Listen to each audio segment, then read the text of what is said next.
Hi, welcome back to video number 3 on the series about evidences of evolution. Uh, we're going to hit several in the next 12 or so minutes. And so the videos prior to this were about the fossil record and morphological structures, and each of those I dedicated their own video to alone. The next few we're going to fly through. So here we go. All right, so next up is comparative embryology. Embryology stemming with the root word embryo, meaning unborn or egg. And so what we're seeing here is it's the development prior to birth. And so how you read this is you read this as stage 1, stage 2, and stage 3. And so it goes in a vertical column. Here is the lizard at stage 1, the lizard at stage 2, and the lizard at stage 3, and so on and so forth. And so what we look at is we try to isolate them and say, okay, at stage 1, if I didn't have these labels, what would I think these are? And to be honest, I'm not sure that you could really tell. They all look so similarly, and there's nothing definitive between them. There's nothing unique that you can really look at and be like, oh, yeah, that's definitely a pig. No, there's nothing about this that I would be like, oh yeah, it's totally a pig. Or oh, that's definitely a person. I mean, look at how persony it is. Like that's not that's not how I look at that. And so what does this mean? What does it mean that we all look like little shrimp? Well, it means that we have a common ancestor among us. So even the lizard, the tortoise, the pig, the human, along with sheep, rabbits, primates, fish, even, we all have this common ancestor. And so that's proven by embryology and how we all look the same at stage 1 of development. Okay, so stage 2 of development, we start to differentiate a bit. You still cannot tell necessarily that this is going to be a tortoise. You cannot tell that this is going to be a pig or a human, but organism number 1, you can pretty much tell that that's looking pretty turtley, right?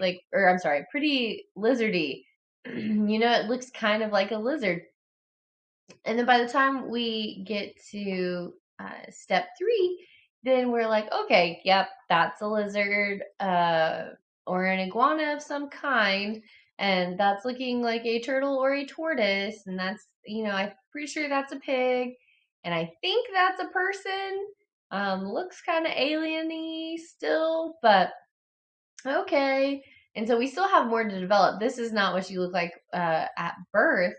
Um, you have more fat and sort of less defined, weird alien facial features. But um, so what does that mean? So what we do then is we look at each level and we say, okay, what still looks similarly? And the longer that you look similar, the more recent your common ancestor. So these two, the lizard and the tortoise, they look similar all the way through the third level of development or the third stage. And so we could say that their common ancestor is pretty recent between the two of them.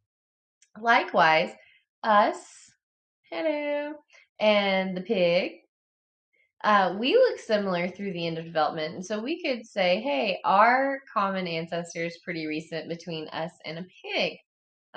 We can see that we've divulged greatly between humans and, say, the tortoise. And so we would say our common ancestor is still, we still have a common ancestor between the tortoise and the human, but it's not as recent as, say, another mammal to us, right? Like that makes sense. And so the longer that you look similar, the more recent your common ancestor. So if we go back, I want you to note some things. These are called gill slits.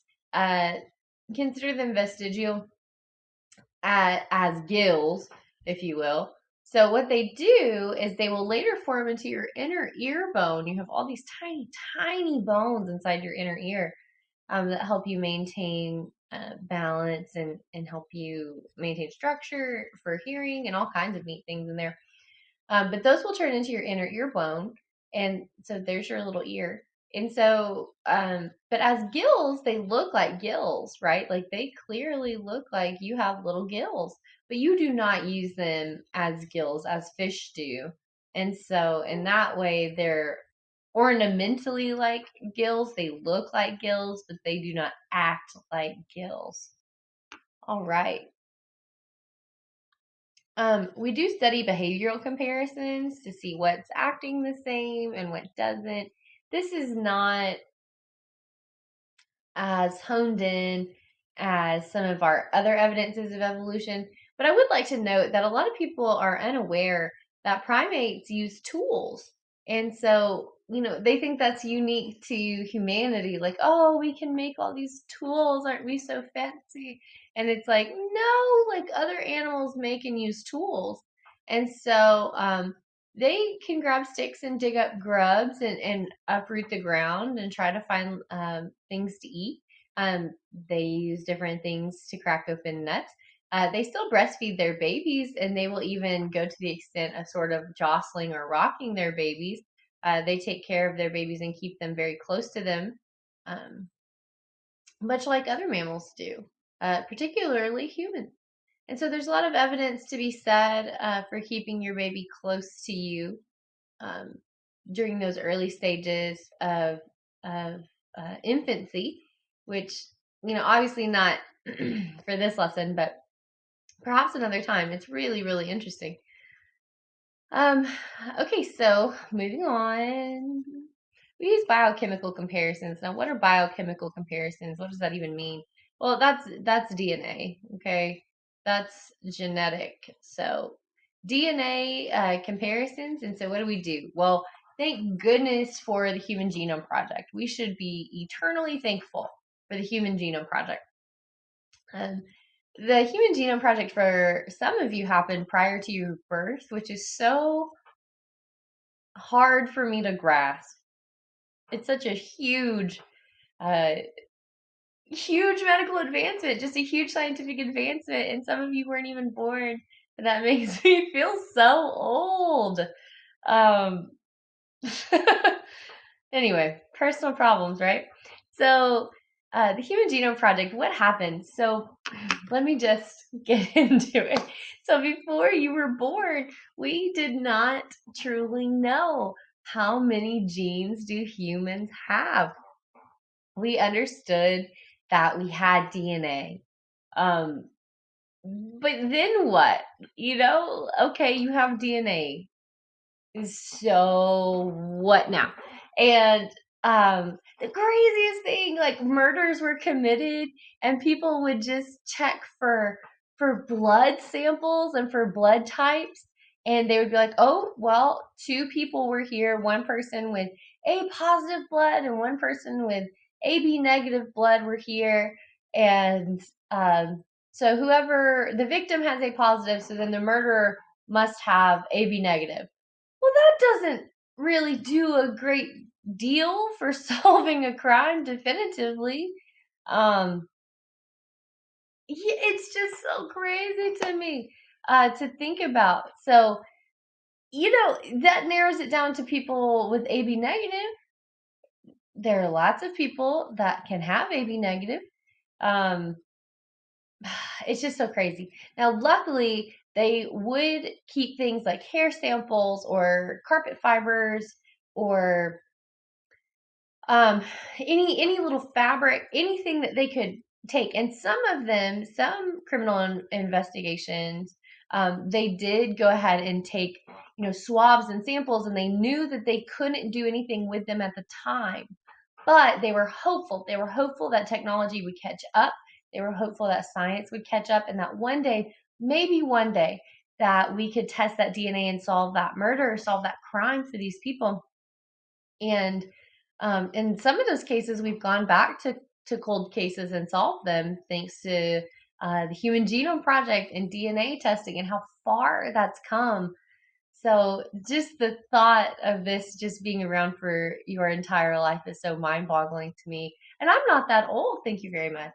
Um, Okay, so what do we do in terms of evolution with this? Like, Ingalls, stop rambling.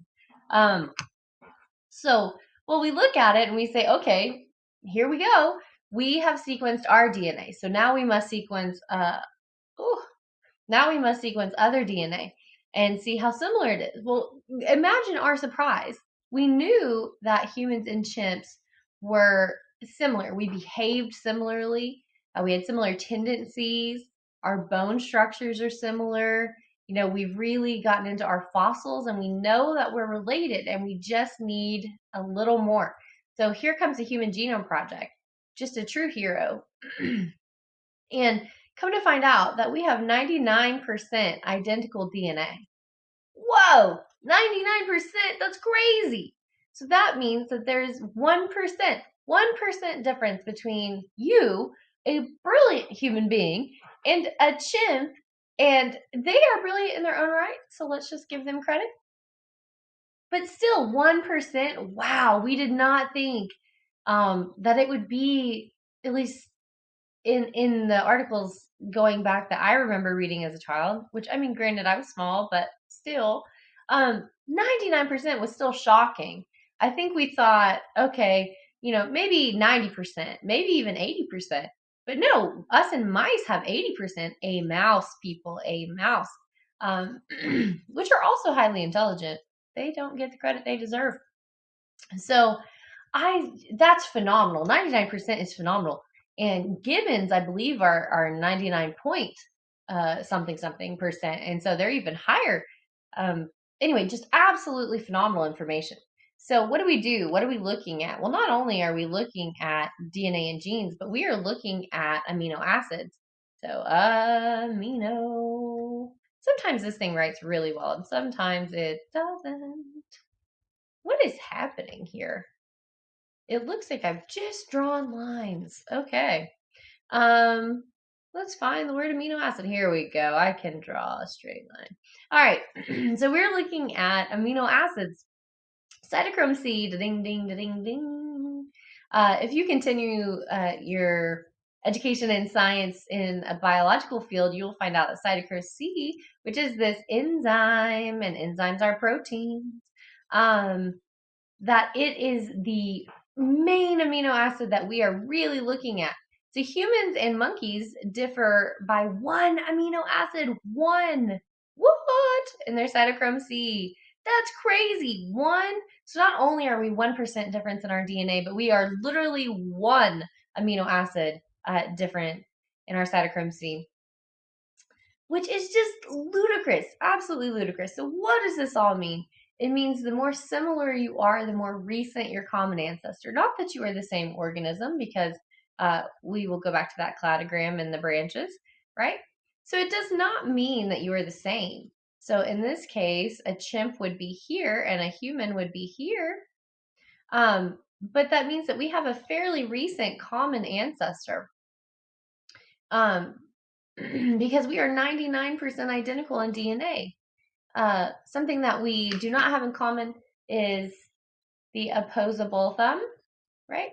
We can touch all of our digits with our thumb. And that is something that primates cannot do. So the more differences, right, the farther back your common ancestors. So, us and fish may be way back there. All right, and then this is just a picture of the amino acid table. You guys have seen this. It's been a while. It's been a long time, but you've seen it before.